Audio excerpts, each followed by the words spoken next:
Hello my dear friend, welcome to my YouTube channel Bareilly maths point में आपका स्वागत है। तो जैसा कि हमारा आंसर पेपर चल रहा है सेट नंबर 1, जिसका पेपर कोड है 324AX।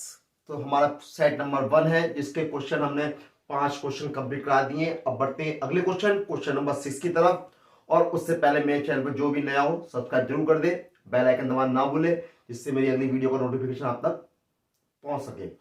तो बढ़ते हैं क्वेश्चन नंबर 6 की तरफ। तो कहता है क्वेश्चन नंबर 6 क्या कहता है कि निम्नलिखित सभी खंडों को हल करना है, और यदि दो पासे प्रायिकता का क्वेश्चन है, पासे वाला क्वेश्चन हो। प्रायिकता में आपके 3-4 प्रकार के क्वेश्चन है, पासे वाले हैं, ताश की गड्डी वाले हैं, है ना, और जो है इसमें गेंद वाले हैं, रंग बिरंगी गेंद वाले हैं। तो ये 3-4 टाइप के क्वेश्चन है जिससे आपके प्रश्न आते हैं। तो ये कौन सा पासे वाला क्वेश्चन दे दिया, लूडो का पासा, जिसमें आपके 6 पृष्ठ होते हैं। घना घन को होता है ना, घन, ये घन में क्या होता है, जिसकी सभी पृष्ठ आपस में कैसे होते हैं, समान होते हैं। समान होते हैं यानी एक तरफ एक होता है, दो तरफ 2 बिंदु होती है, 5 बिंदी होती है, 6 बिंदी होती है। 6 से ज्यादा तो नहीं होती ना, क्योंकि उसमें पृष्ठ ही 6 होते हैं। तो हर पृष्ठ पे अलग बिंदी दी जाती है, यानी एक पृष्ठ पे किसी पे 1 दे रखी होगी, किसी पे 2, किसी पे 3, किसी पे 4, किसी पे 5, किसी पे 6। 6 से ज्यादा नहीं होती, क्योंकि उसकी पृष्ठों की संख्या भी 6 होती है। तो अब बात आती है प्रायिकता का क्वेश्चन है। तो यदि दो पासे फेंके जा रहे हैं, कि यदि 2 पासे एक साथ फेंक दिए तो कम से कम एक 6 आने की प्रायिकता ज्ञात करो। कि दोनों पासे फेंके गए हैं तो कम से कम एक तो 6 आना चाहिए, तो उसकी प्रायिकता ज्ञात करनी है। तो सबसे पहले तो आपको प्रायिकता का फार्मूला पता होना चाहिए। प्रायिकता का फार्मूला क्या होता है, तो प्रायिकता का फार्मूला होता है किसी भी प्रायिकता ज्ञात करने के लिए अनुकूल स्थिति बटे कुल स्थिति। तो प्रायिकता कैसे ज्ञात करते हैं, यानी अनुकूल स्थिति, यानी आपसे जो पूछा है उसकी स्थिति कितनी है, उसके बाद और कुल स्थिति कितनी है, उससे भाग कर देना है, आपको प्रायिकता ज्ञात हो जाएगी। यानी अनुकूल स्थिति बटे कुल स्थिति। तो उनने कहा है क्वेश्चन में, तो देखिए क्वेश्चन के आंसर के लिए हम करेंगे क्या। यदि 2 पासे एक साथ फेंके जा रहे हैं तो कम से कम एक 6 आने की प्रायिकता ज्ञात करनी है। तो 6 आने की बात कर रहा है, तो किसी भी भाई उनने दोनों में से कहा ना, दोनों भाई कि कम से कम एक 6, यानी दोनों पे आए ना आए, एक तो 6 आना चाहिए। तो यानी कि किसी भी पासे पर 6 आने की प्रायिकता निकाल लो भाई। किसी भी पासे पर, किसी भी पासे पर 6 आने की प्रायिकता। तो भाई फार्मूला होता है, मैंने बताया था, प्रायिकता का अनुकूल स्थिति बटे कुल स्थिति। अब उनने कहा 6 आने की प्रायिकता। अब लूडो का पासा होता है, आपने लूडो तो खेला ही है ना, सबने खेला है लूडो, सब खेलते हैं। तो आजकल तो मोबाइल में भी चल रहा है। तो यानी कि जब लूडो का जो पासा होता है उसमें कितने पृष्ठ होते हैं, 6 पृष्ठ होते हैं, मैंने बताया आपको। लेकिन उसमें 6 कितनी बार लिखा होता है, एक ही पृष्ठ पे तो लिखा होता है 6 बिंदी। आपने देखी होंगी लगी हुई, और नहीं देखी है तो घर में लूडो पड़ा होगा, लूडो का पासा होगा, उसको देख लेना। तो लूडो के एक पृष्ठ पे 6 बिंदियां होती हैं, है ना। तो 6 आने की प्रायिकता, एक ही पृष्ठ पे ना, तो अनुकूल स्थिति कितनी हो गई, 1 हो गई। और सारे पृष्ठों पे, सारे पृष्ठ कितने, 6 पृष्ठ है, हर पृष्ठ पे अलग अंक है, तो कुल स्थिति कितनी हो गई, 6 हो गई। तो यानी कि किसी भी पासे पर 6 आने की प्रायिकता कितनी हो गई, 1/6, अनुकूल स्थिति बटे कुल स्थिति। बात ध्यान रखिएगा। तो किसी भी पासे पर 6 आने की प्रायिकता 1/6 हो गई। तो ऐसे ही क्या लिखोगे, किसी भी पासे पर 6 ना आने की प्रायिकता, ना आने की प्रायिकता।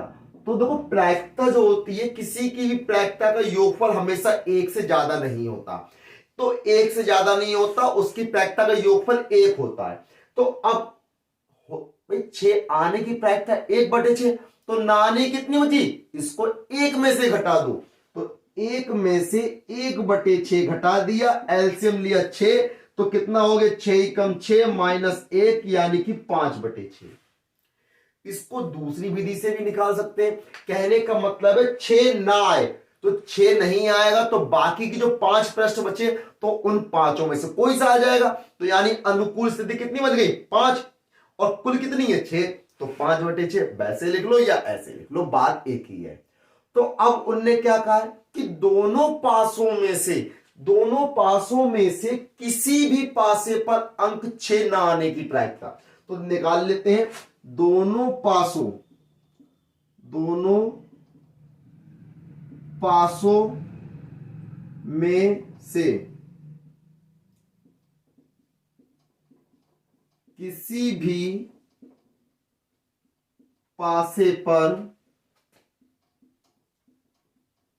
6 अंक ना आने की प्रायिकता। तो देखो दोनों पासों की बात कर रहा है, दो पासे हैं तो एक पर पहले पासे पर 6 नहीं आएगा उसकी प्रायिकता 5/6, दूसरे पासे पे भी 6 नहीं आएगा उसकी प्रायिकता 5/6, दोनों की गुणा कर दी कितना हो गया 25/36। तो ये क्या आ गया दोनों में से किसी भी पासे पर 6 अंक ना आने की प्रायिकता 25/36। अब बात पूछा क्या उसने कि कम से कम एक 6 आने की प्रायिकता पूछी है, तो लिखेंगे कम से कम एक पासे पर, तो लिखो इसलिए कम से कम एक 6 अंक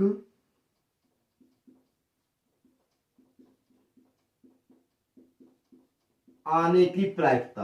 तो क्या हो जाएगा, इसको मैंने क्या बताया था, जब भाई आने की प्रायिकता कितनी थी 1/6, तो ना आने की क्या करा 1 में से घटा दिया। सेम कंडीशन भाई दोनों पासों में किसी भी पास पर 6 अंक ना आने की प्रायिकता है कितनी है 25/36। तो उसने क्या पूछा कम से कम एक पासे पर यानी कम से कम एक 6 आने की प्रायिकता, तो इसे क्या करेंगे 1 में से घटा देंगे। तो यानी 1 माइनस के 25/36, तो 1 में से क्या करा 25/36 को घटा दिया। एलसीएम लोगे कितना आ गया 36 हो गया, 36 ही कम 36 माइनस 25 यानी कि 11/36। तो ये क्या हो जाएगा इसका फाइनल आंसर हो जाएगा, यानी कि कम से कम एक 6 आने की प्रायिकता कितनी हो जाएगी 11/36 हो जाएगी प्रायिकता। बहुत ही आसान क्वेश्चन है। देखिए अब बढ़ते हैं इसके खा खंड की तरफ। खा खंड में क्या कहा है समाकलन ज्ञात करना है। किसका करना है समाकलन, यानी आपको इंटीग्रेशन दिया है sec स्क्वायर 2x और बटे में cot x माइनस के tan x का होल स्क्वायर है। इंटीग्रेशन करना है, इसका हमें मान ज्ञात करना है। तो देखे कैसे करेंगे, बहुत ही आसान क्वेश्चन है। आसान इसलिए है क्योंकि आपको फार्मूले याद हैं तो आसान है, और फार्मूले आपको याद नहीं है तो ये आपको कठिन लगेगा। तो फार्मूले याद करना कोई बड़ी बात नहीं है, आप एक सवाल को 4-5 बार कर लो, उसमें लगा हुआ फार्मूला जो होगा अपने आप ऑटोमेटिकली याद हो जाएगा। याद तभी होगा जब आप सवाल करेंगे। आप वैसे फार्मूला लेके बैठ जाएंगे 10 बार पढ़ेंगे याद नहीं होने के, है ना। तो देखिए तो बढ़ते हैं क्वेश्चन के आंसर के लिए। तो जैसा कि आपको क्वेश्चन दिया गया है इसको आई बराबर मान लिया हमने, यानी कि क्या है sec square 2x upon cot x minus के tan x का होल स्क्वायर और ये दिया है dx। तो सबसे पहले हम क्या करेंगे, सबसे पहले हमने क्या करा sec स्क्वायर 2x ऐसी रहने दिया, cot x को लिखेंगे cos x upon sin x minus tan x को लिखेंगे sin x बटे cos x और पूरे का स्क्वायर आपका ये रहा और dx ये है। इंटीग्रेशन अब sec स्क्वायर 2x ऐसी रहेगा और अपॉन में यहां ले लेंगे एलसीएम, तो कितना हो जाएगा sin x into cos x। जब एलसीएम लेंगे तो cos x की cos x से इंटू हो जाएगी, cos स्क्वायर x हो जाएगा, कितना हो जाएगा cos स्क्वायर की cos की cos से इंटू होगी cos स्क्वायर x, साइन की साइन से इंटू हो जाएगी माइनस का साइन स्क्वायर x और पूरे का इसका स्क्वायर चल रहा है वो अलग है dx। तो अब हम क्या करेंगे, दोनों का स्क्वायर खोल लेंगे। तो इसके आगे मैं यहां लाइन खींच के कर देता हूं। तो देखें इंटीग्रेशन क्या हो जाएगा, sec स्क्वायर 2x। तो sec स्क्वायर 2x ऐसे ही रखा, दोनों का स्क्वायर खोलोगे यानी यहां पर हो गया cos स्क्वायर x माइनस का sin स्क्वायर x का स्क्वायर ये रहा, और अपॉन में इसका स्क्वायर दोनों का अलग अलग लिख दिया मैंने, sin square x into cos square x, और dx आपका ये रहा। तो भाई ये देखो ये तीसरी भाग है, ये कहां पहुंच जाएगी, ऊपर गुणा में। तो ये हो जाएगा आपका sec स्क्वायर 2x इंटू में, ये तीसरी भाग पहुंच गई ऊपर, यानी कि ये हो गया sine square x into cos square x, और बटे में कितना बचा, cos square x minus sine square x. तो ये कितना हो जाएगा, cos square theta minus sine square theta, formula होता है कॉस 2 थीटा का। तो ये हो गया कॉस 2 थीटा, और पूरे का स्क्वायर है, dx आपका ये है। तो इंटीग्रेशन यहां पे हम क्या करेंगे, 4 से गुणा कर दो, 4 से भाग कर दो। तो हमने क्या करा, 4 से भाग करा, 1/4 हमने यहां लिख दिया, और sec स्क्वायर 2x ये है, और 4 को हमने यहां लिख दिया, 2 ये रहा, और sine x into cos x पूरे का स्क्वायर कर दिया, बटे में कितना है, इसको लिख लेंगे कॉस स्क्वायर 2 थीटा। अब एक चीज देखें, आप कहेंगे हमने 4 से गुणा करा, 4 से भाग करा, लेकिन यहां तो 4 नहीं दिख रहा। क्यों नहीं दिख रहा वो मैं आपको बता देता हूं, क्योंकि मैंने इसके ऊपर होल स्क्वायर लगा दिया। इस होल स्क्वायर खोलोगे, 2 का स्क्वायर 4 हो गया, साइन स्क्वायर हो गया, कॉस स्क्वायर हो गया। तो 4 साइन स्क्वायर कॉस स्क्वायर ये रहा, और भाग का 4 आपका ये रहा। तो ये 4 से गुणा करी, 4 से भाग करी। तो ये इसका मैंने इसलिए कर दिया क्योंकि ये भी फार्मूला बन गया। किसका बन गया भाई, ये बन गया फार्मूला सेक स्क्वायर 2x ये है, ये होता है साइन 2a का formula, 2 sign A into cos A.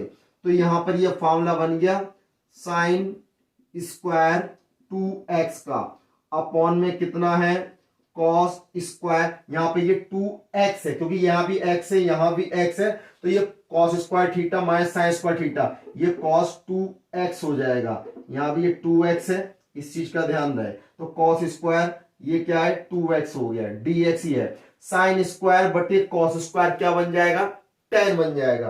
तो ये हो गया 1/4 integration tan square 2x into sec square 2x, कितना हो जाएगा, क्योंकि सेक स्क्वायर 2x, और dx आपका ये है।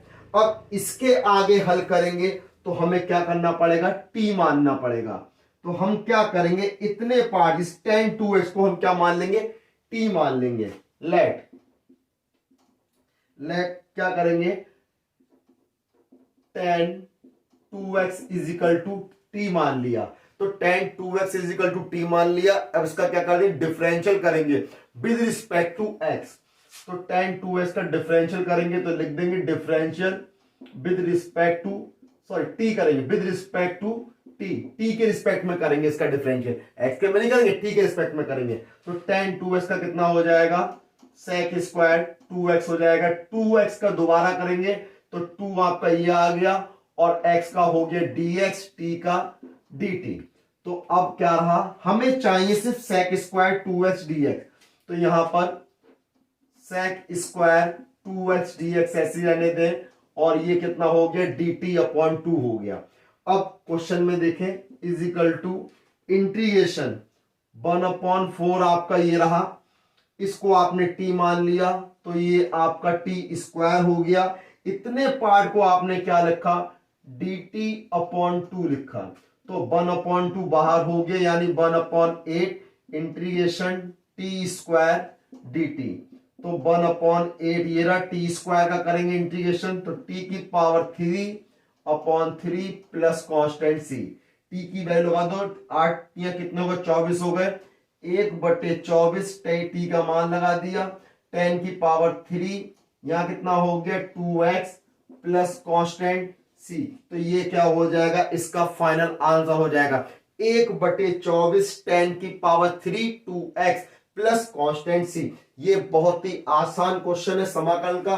बस क्या है, आपको फार्मूले याद होने चाहिए। मैं फार्मूले यहां लिख देता हूं भाई, चूंकि फार्मूला किसका भाई, एक तो लगाया हमने cos 2 थीटा का, क्या होता है cos स्क्वायर थीटा माइनस के sin स्क्वायर थीटा। दूसरा लगाया sin 2 थीटा का, यानी कि 2 sin theta into cos theta. तो ये क्या है, दोनों फार्मूले आपको याद होने चाहिए। बहुत ही आसान क्वेश्चन है, अगर फार्मूला याद है आपके लिए नोट कर सकते हैं आप इसे। अब देखिए बढ़ते हैं इसके अगले क्वेश्चन की तरफ। इसके लाखंड है। अब आप ये सोच रहे हो मैंने काखंड करा दिया, खाखंड करा दिया, गाखंड और घाखंड क्यों नहीं कराया? क्यों नहीं कराया उसका मेन रीजन है, आपने देखा होगा अपने अनसॉल्व पेपर में सेट में, उसमें दिया होगा कि छोटे से साइड में स्टार बना होगा, स्टार बना होगा इन दोनों क्वेश्चनों पर, गाखंड और घाखंड पे भी। यानी उसका मतलब है इस प्रकार के प्रश्न आपके एनसीईआरटी सिलेबस से इनको हटा दिया गया है, यानी ये आपके इस टाइप के क्वेश्चन नहीं आएंगे। इसीलिए नहीं आएंगे तो मैंने भी आपको इसलिए नहीं कराए, अगर ये आते तो मैं भी आपको जरूर कराता। इसलिए आपके ये दो प्रश्न मैंने छोड़ दिए हैं क्योंकि इन पे स्टार लगा हुआ है, और इस स्टार का मीनिंग आपके अनसॉल्व पेपर साइड के नीचे वाले पेज पे, यानी सबसे लास्ट में दिया होगा कि स्टार चिन्हित प्रश्नों को एनसीईआरटी सिलेबस से हटा दिया गया है। इसलिए हम इसके लाखंड पे पहुंचते हैं, इसका गा और घाखंड छोड़ दिया। तो बढ़ते हैं इसके अगले क्वेश्चन पर। आपको दिया है रेखाओं, यानी दो रेखाएं दे रखी हैं, आर वेक्टर बराबर ये दिया है, आर वेक्टर बराबर ये दिया है, इनके बीच की दूरी ज्ञात करनी है। तो बीच की दूरी ज्ञात करनी है, तो बीच की दूरी ज्ञात करने की सबसे पहली चीज है आपको इसका फार्मूला पता होना चाहिए। इनके बीच की दूरी कहे या इनकी न्यूनतम दूरी कहे तो फार्मूला होता है d बराबर। अब क्या होता है, ये फार्मूला आपको अच्छे से याद होना चाहिए। क्या होता है, b1 क्रॉस b2, यानी b1 वेक्टर और b2 वेक्टर का क्रॉस, और उसका डॉट प्रोडक्ट होना चाहिए किससे, a2 vector minus a1 vector से, और अपॉन में b1 क्रॉस b2 वेक्टर दोनों का मॉड, और फिर पूरे पे मॉड।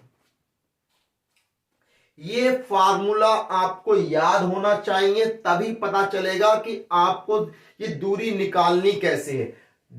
दूरी का फार्मूला है, दो रेखाएं आपको दे रखी हैं, आपको रेखाएं इनके बीच की दूरी निकालनी है, न्यूनतम दूरी निकालनी है।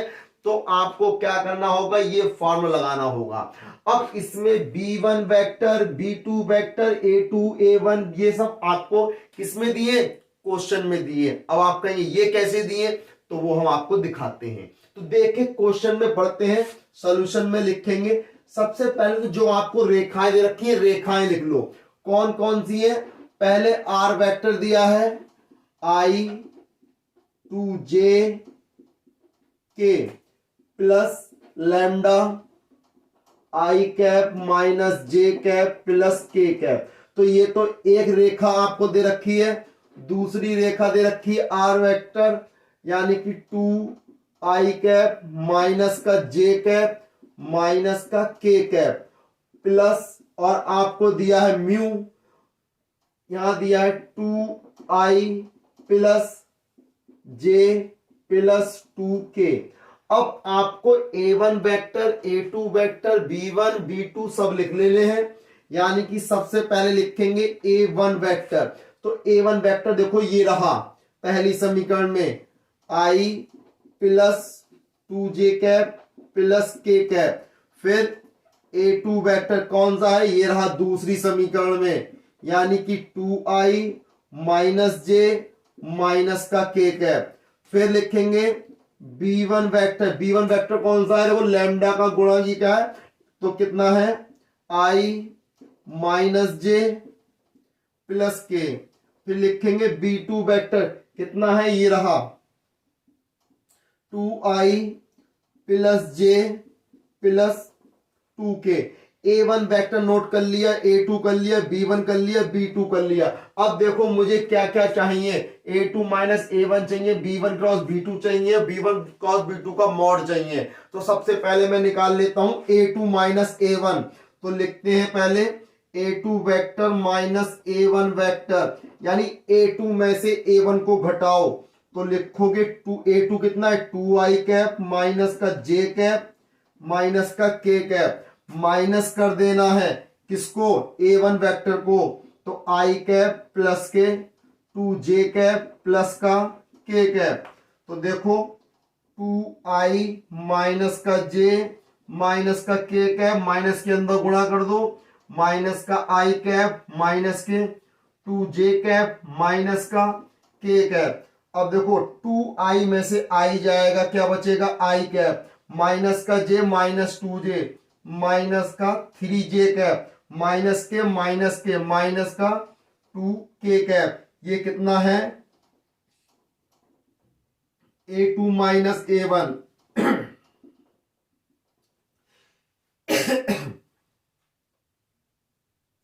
ये आपने क्या निकाला, A2 माइनस A1 निकाल लिया। अब हम क्या निकाल लेंगे, B1 क्रॉस B2 निकालेंगे। क्या निकालेंगे, B1 क्रॉस B2 निकाल लेंगे। इसको मैं रफ कर देता हूं यहां पर।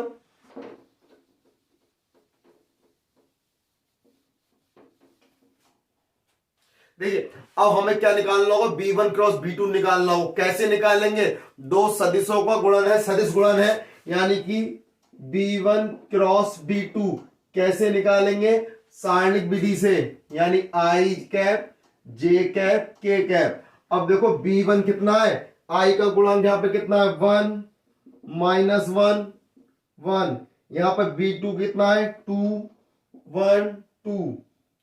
अब इसको क्या करेंगे, सॉल्व करेंगे। तो देखो इसको छुपाया, आई ले लिया मैंने, इसको छुपा लिया, इसको छुपा लिया, 2 की माइनस 1 से गुणा करी माइनस के 2, और माइनस फार्मूले का 1 की 1 से गुणा 1। फिर देखे माइनस का j कैप, इसको छुपाया, इसको छुपाया, 2 की 1 से करी 2 ही कम 2, फिर माइनस 2 ही कम 2 हो जाएगा, फिर प्लस k कैप, इसको छुपा लिया, 1 की 1 से गुणा कर दी 1, और माइनस 2 की माइनस 1 से माइनस 2, यानी कि प्लस के 2 हो गए। तो कितना हो गया, माइनस का 3i हो जाएगा, 2 से 2 कैंसिल हो गए, 0 हो गया, छोड़ दो, प्लस 2 और 1 3 k कैप हो जाएगा। ये क्या आ गया, B1 क्रॉस B2 हो गया, यानी B1 और B2 का क्रॉस निकाल लिया आपने। अब हम इसका मॉड भी निकाल लेते हैं। तो B1 क्रॉस B2 इसका मॉड कैसे निकालेंगे, यानी कि अंडर रूट i का गुणांक का वर्ग कर दो, माइनस 3 का स्क्वायर प्लस 3 का स्क्वायर, यानी कि 9 प्लस 9 बराबर कितना हो गया, अंडर रूट 18। यानी कि इसको लिख सकते हैं कितना भाई, इसको लिखेंगे 3 अंडर रूट 2। कितना हो गया, 3 अंडर रूट 2 हो गया, क्योंकि आप 3 का 9 का रूट निकाल लिया 3, और 2 से गुणा 18 हो जाएगा। अब हमें निकालनी न्यूनतम दूरी, आपको निकालनी है, क्या करने का, दोनों रेखाओं के बीच की दूरी, यानी न्यूनतम दूरी लिख लो, न्यूनतम दूरी d बराबर, मैंने आपको अभी फार्मूला बताया था, यानी कि लिख लो फार्मूला, क्या था, B1 क्रॉस B2 का dot A2 minus A1 vector और B1 क्रॉस B2 का मॉड, ये आपका फार्मूला था। तो अब इस फार्मूले को क्या करेंगे, लगा देंगे। थोड़ा स्पेस कम है तो मैं इधर का रफ कर देता हूं।